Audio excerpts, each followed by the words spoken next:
Dr. Rodrigo Janot, antes de mais nada, cumprimentos por sua resistência física, porque Vossa Excelência está há mais de 10 horas respondendo perguntas. Agora saiba que esta resistência é de todos que estão aqui, tanto dos senadores como dos assessores parlamentares, dos jornalistas, fotógrafos, cinegrafistas. Estamos aqui pela importância dessa sabatina. E foi bom nós termos constatado essa sua resistência, doutor Janot, porque Vossa Excelência, quando disse hoje pela manhã que quer dar combate sem trégua à corrupção, Vossa Excelência vai precisar de muita resistência, porque se há coisa que não tem faltado no Brasil é corrupção. Então há muito trabalho por fazer, e Vossa Excelência disse aqui hoje também que está concorrendo à recondução porque o senhor quer servir a nação. Então é muito bom que Vossa Excelência esteja com essa disposição. E Vossa Excelência está aí enfrentando essa exaustiva sabatina porque Vossa Excelência mostra estar consciente de que tem um papel transcendental como chefe supremo do Ministério Público Brasileiro. Vossa Excelência tem o poder de contribuir decisivamente, por que não, a uma depuração na vida brasileira, especialmente na política, hoje em dia bastante desacreditada. Vossa Excelência pode transformar isso que tem se chamado de Operação Lava Jato na Operação Lava Brasil. Eu tenho poucas perguntas a fazer, doutor Janot, e objetivamente passo a elas. Na semana passada, logo após Vossa Excelência ter oferecido denúncia contra o presidente da Câmara dos Deputados, senhor Eduardo Cunha, e contra o senador Collor de Mello, Vossa Excelência recebeu uma insinuação do presidente da Câmara pelos jornais de que estava procedendo com parcialismo, com seletividade, ante o rol de acusações que tem pela frente. Porque disseram, principalmente disse o senhor Eduardo Cunha, e não foi dizer, foi pergunta, por que eu primeiro? Por que nós primeiro? E essa provocação, digamos assim, ela despertou uma natural curiosidade entre muitos. Então é a primeira pergunta que lhe faço. Por que Vossa Excelência começou por Eduardo Cunha e Collor de Mello, tendo à mão uma lista muito grande e restringiu até agora apenas 2 denúncias? E bem que gostaríamos de saber, mas temo que Vossa Excelência vá arguir que se trata de sigilo, gostaríamos de saber mais ou menos quantos políticos o senhor tem para denunciar.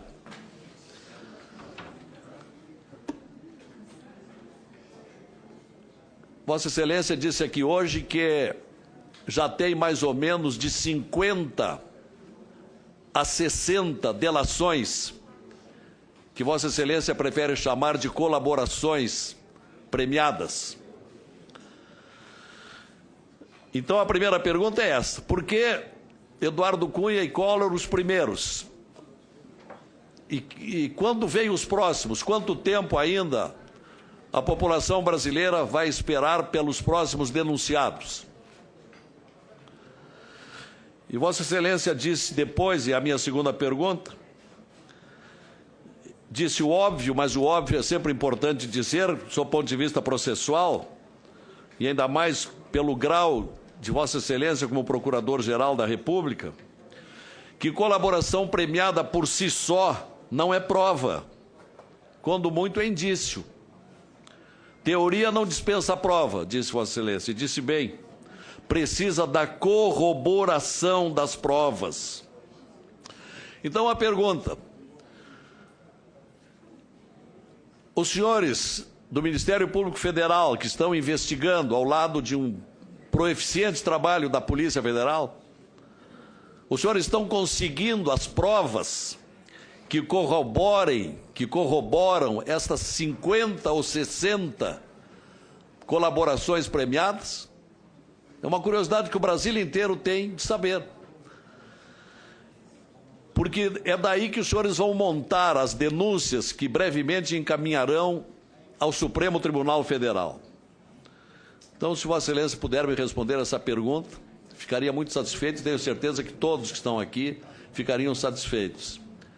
Se estão tendo corroboração das provas necessárias para consolidar, para basear as futuras denúncias.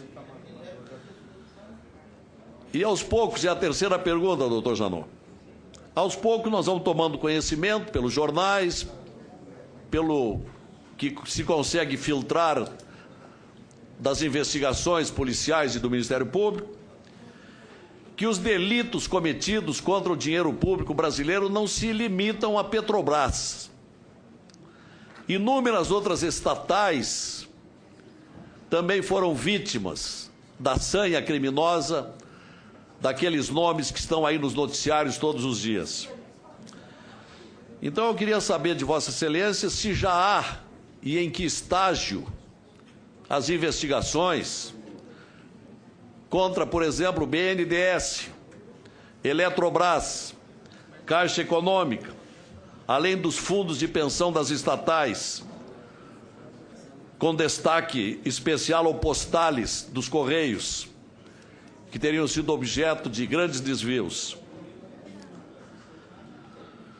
E quero levar um pouquinho adiante essa curiosidade que todos nós temos, porque se Vossa Excelência está aqui hoje, com toda essa disponibilidade e paciência, e daqui a pouco vamos estar votando a sua recondução a um outro mandato na Procuradoria-Geral da República, nós queremos ouvir sobre um outro fato sobre o qual se comenta muito.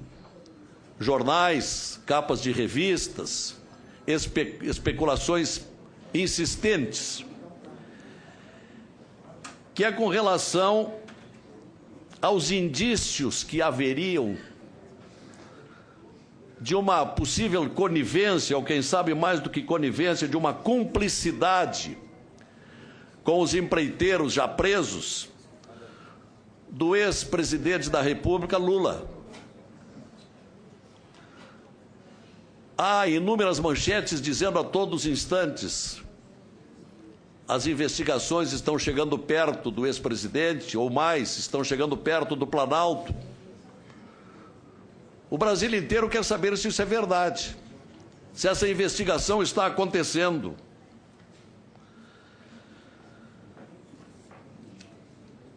Também gostaria de ouvir a sua resposta a este item de curiosidade nacional.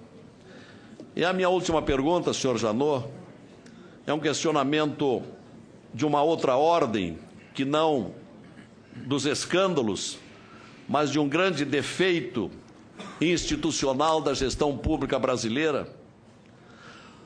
Aproveitando uma declaração sua hoje, perto do meio-dia, que é uma verdade, de que a União exerce uma hipertrofia tributária sobre os estados. E eu quero lhe perguntar isso, doutor Janot, porque, tanto quanto ao meu colega Amorim, aqui do estado do Sergipe, o meu estado do Rio Grande do Sul vive uma agudíssima crise financeira, exatamente decorrente desta hipertrofia tributária da União. O famoso centralismo dos impostos pela União Federal. O Rio Grande do Sul hoje é um estado que não tem recursos para nada, nem para comprar uma bicicleta, se quiser. Não tem de onde tirar. Capacidade de endividamento esgotada. Depósitos judiciais exauridos. Arrecadação em queda vertical. E o dilema é tão grande, doutor Janot, que se o governador do Rio Grande do Sul, Sartori, paga a prestação mensal da União, ele deixa de pagar o funcionalismo, como deixou há bem poucos dias. É a escolha de Sofia.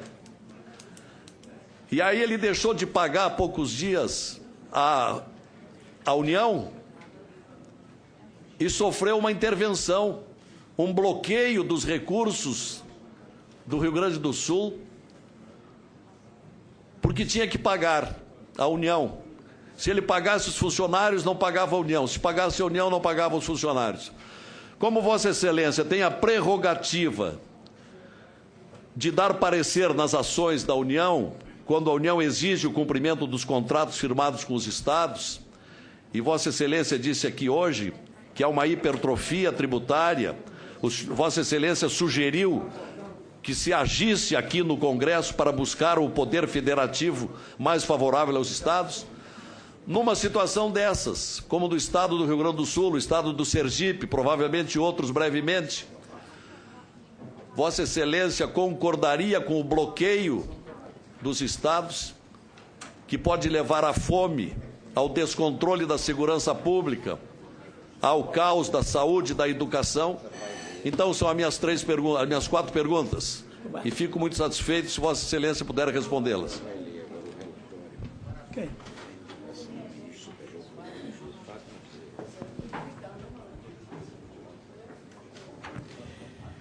Concedo a palavra ao procurador Rodrigo Janot. Senhor senador, posso lhe afirmar com convicção plena que não houve nenhuma seletividade ou nenhuma composição para que fossem oferecidas essas 2 denúncias. A investigação é técnica e não se deixa contaminar por aspectos políticos.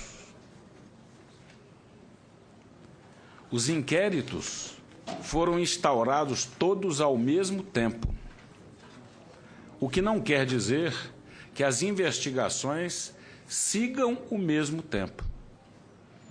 Com a colaboração, nós temos que seguir e obter provas, sim, porque a colaboração não pode servir de base para uma denúncia.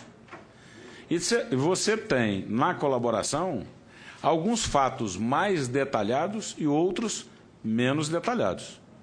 Isso gera, então, um tempo diferente de amadurecimento dos inquéritos. Essas 2 denúncias foram oferecidas porque os inquéritos se amadureceram na frente de outros.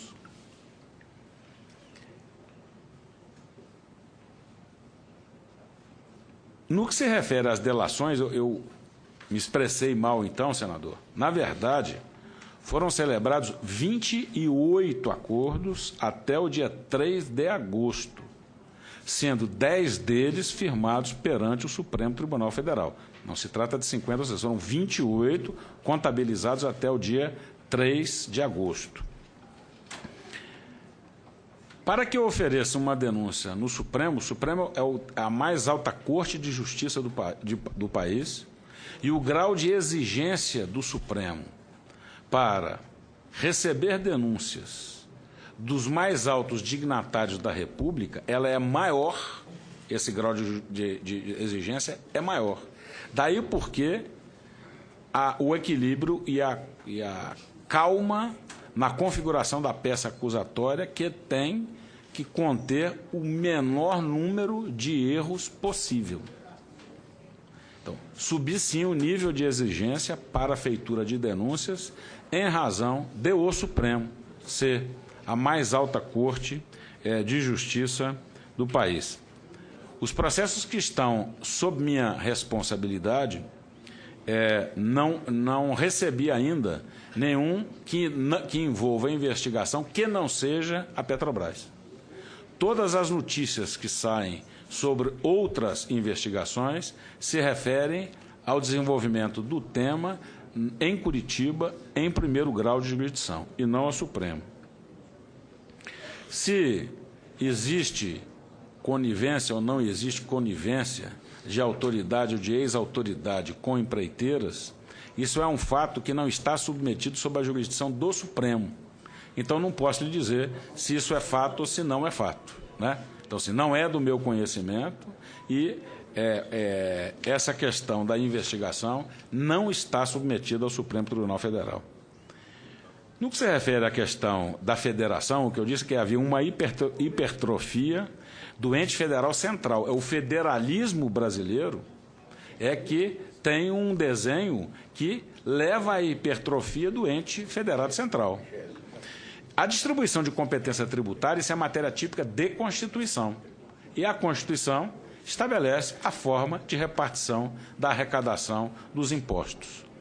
Essa é uma questão, para que possa ser alterada, é uma questão que depende do Parlamento.